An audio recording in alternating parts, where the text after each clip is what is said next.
écouter la question et surtout écouter la réponse de la porte-parole du gouvernement. Bonjour, Fabien Rive pour Offre Investigation.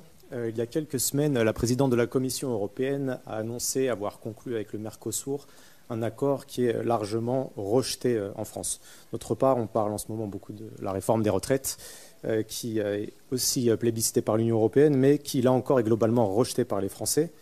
Alors que, alors que Emmanuel Macron a récemment exprimé son souhait de voir les Français, je cite, trancher sur certains sujets déterminants, est-ce que le gouvernement considère que l'appartenance de la France à l'Union européenne fait partie de ces sujets déterminants ?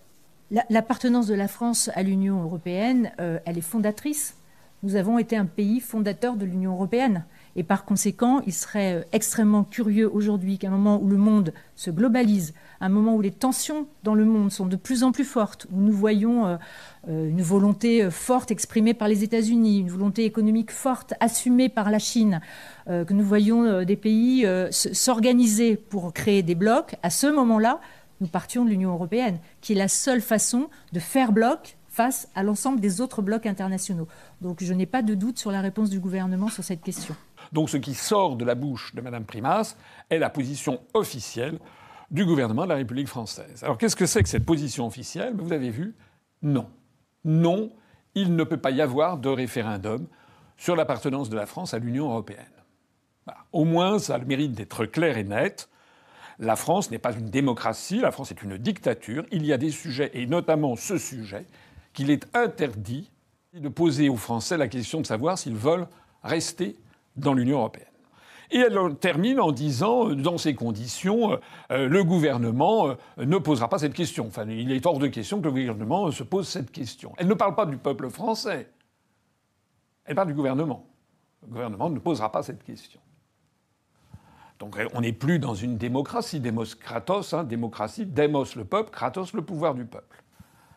Il ne reste donc plus que ces espèces de mantras à Mme Primas qui répète ce que l'on nous répète depuis 68 ans, c'est que si on ne faisait pas la construction européenne, la France n'existerait pas.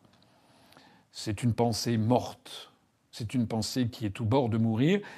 Et quand une idéologie arrive dans sa phase d'agonie ultime, eh bien, elle devient méchante, elle serre les boulons, elle interdit le débat. C'est ce qui s'était passé à la fin de l'URSS avec les dissidents qui étaient envoyés en hôpitaux psychiatriques, Solzhenitsyn qui avait été expulsé de l'Union soviétique sous Brejnev.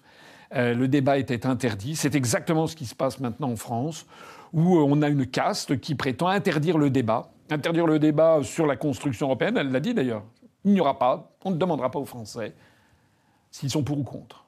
Il n'y aura pas de débat. D'ailleurs, je suis la preuve vivante de cette situation. Il y a encore une dizaine d'années, quand j'ai créé l'UPR, je passais ici ou là. Maintenant, la censure qui me frappe, la censure est désormais totale. À l'occasion des vœux de Nouvelle Année, j'ai envoyé mes vœux à un certain nombre de journalistes. Tous ne m'ont pas répondu. Quelques-uns m'ont répondu. Et quelques-uns m'ont répondu des mots que j'ai trouvés gentils, sympathiques. C'était de façon implicite. Je sais bien ce que vous vivez, mais je ne peux rien faire pour vous. Je sais bien que vous avez raison, mais je ne peux pas le dire parce que moi-même, ma situation est en danger. Voilà ce qui est aujourd'hui la France qui prétend donner des leçons de liberté et de liberté d'expression au monde entier. La France qui désormais en est réduite, du moins ses dirigeants, à vouloir interdire X, le réseau Twitter, au motif qu'il y aurait de la désinformation. C'est cocasse quand on voit les monceaux de désinformation déversés quotidiennement par les grands médias du système, que ce soit sur la Covid-19, que ce soit sur l'économie, que ce soit sur la Russie qui devait être écrasée. Rappelez-vous Bruno Le Maire qui avait dit qu'il allait mettre l'économie russe à genoux, que ce soit sur le niveau de la dette, où le gouvernement et le président de la République ont menti effrontément à la représentation nationale, de la dénonciation même du rapporteur du budget à l'Assemblée nationale et au Sénat.